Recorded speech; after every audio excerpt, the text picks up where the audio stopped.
Curfew जैसे माहौल में निकली जगन्नाथ रथ यात्रा। गिने चुने लोग ही हुए शामिल। घरों में अपने अपने टीवी में देखकर ही लोगों को करना पड़ा भगवान जगन्नाथ का दर्शन।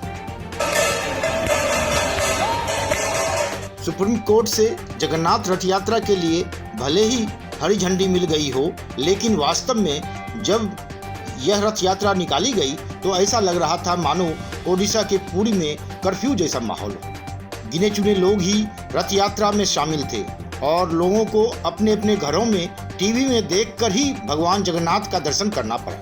2500 साल से ज़्यादा पुराने रथ यात्रा के इतिहास में पहली बार ऐसा मौका होगा जब भगवान जगन्नाथ की रथ यात्रा निकली, लेकिन भक्त घरों में कैद रहे। कोरोना महामारी के चलते पूरी शहर को टोटल लॉकडाउन करके रथ यात्रा को मंदिर के 1172 सेवक गुंडीचा मंदिर तक ले गए। भारी पुलिस बल की मौजूदगी में यह रथ यात्रा निकाली गई।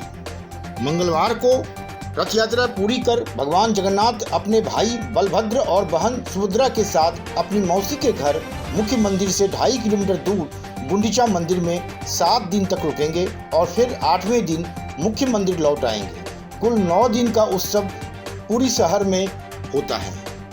बता दें कि रथ यात्रा निकाले जाने से पहले प्रशासन की तरफ से लोगों से अपील की गई थी कि वे 23 जून को रथ यात्रा निकाले जाने के समय कोविड-19 महामारी की वजह से अपने घरों से बाहर न निकलें। राज्य के पुलिस महानिदेशक ने कहा था कि समूचे जिले में सोमवार रात 9 बजे से बुधवार अपराह्न 2 बजे तक कर्फ्यू जैसा बंद लागू रहेगा।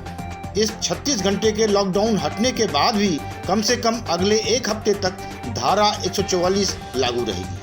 क्योंकि इस बार केवल पुरी में ही रथ यात्रा निकालने की अनुमति है, इसलिए पुलिस का ध्यान मुख्यतः तीर्थ नगरी पर ही केंद्रित रहा। पुरी के सभी प्रवेश बिंदु सील कर दिए गए हैं और यात्रा तैयारियों से जुड़े वाहनों को छोड़कर अन्य किसी वाहन को आवागमन की अनुमति नहीं है।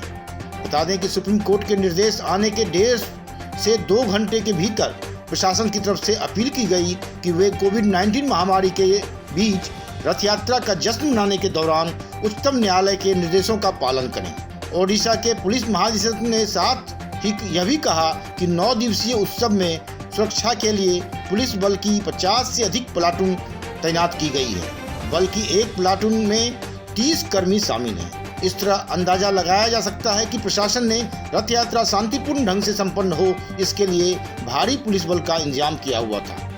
किसी भी तरह की गड़बड़ी ना हो, इसके लिए ओडिशा के मुख्य सचिव अजय त्रिपाठी और पुलिस महानिदेशक के अतिरिक्त राज्य सरकार के विभिन्न विभागों के सभी वरिष्ठ अधिकारी सुप्रीम कोर्ट के आदेश के बाद ही 1 दिन पहले रथ यात्रा की तैयारियों का जायजा लेने पूरी पहुंच गए थे। बता दें कि सुप्रीम कोर्ट द्वारा रथ यात्रा को हरी झंडी दिए जाने से पहले केंद्र सरकार की तरफ से दलील दी गई थी। सरकार के प्रतिनिधि के तौर पर सॉलिसिटर जनरल तुषार मेहता ने कहा था कि सदियों की परंपरा को रोका नहीं जा सकता। यह करोड़ों के आस्था की बात है। यदि भगवान जगन्नाथ 23 जून को नहीं आएंगे तो वे परंपराओं के अनुसार 12 साल तक नहीं आ सकते हैं। सरकार की तरफ से आगे कहा गया था कि यह सुनिश्चित करने के लिए कि महामारी न फैले, सावधानी बरतते हुए राज्य सरकार 1 दिन के लिए कर्फ्यू लगा सकती है। साथ ही लोग टीवी पर लाइव टेलीकास्ट देख सकते हैं और आशीर्वाद ले सकते हैं। पुरी के राजा और मंदिर समिति इन अनुष्ठानों की व्यवस्था की देखरेख कर सकते हैं। माना जा रहा है कि सरकार की दलीलों पर भरोसा कर ही सुप्रीम कोर्ट ने सशर्त रथ यात्रा निकालने की अनुमति प्रदान की है। इससे पहले पुरी में रथ यात्रा पर रोक का आदेश 18 जून को चीफ जस्टिस की 3 जजों की बेंच ने दिया था। फिर ही इस आदेश में संशोधन की मांग को लेकर दर्जन भर याचिकाएं सुप्रीम कोर्ट में दाखिल हुई, जो सुप्रीम कोर्ट में सोमवार 22 जून को सुनवाई के लिए लाई गई, जिसमें सशर्त रथ यात्रा को हरी झंडी की मंजूरी दी गई। धन्यवाद।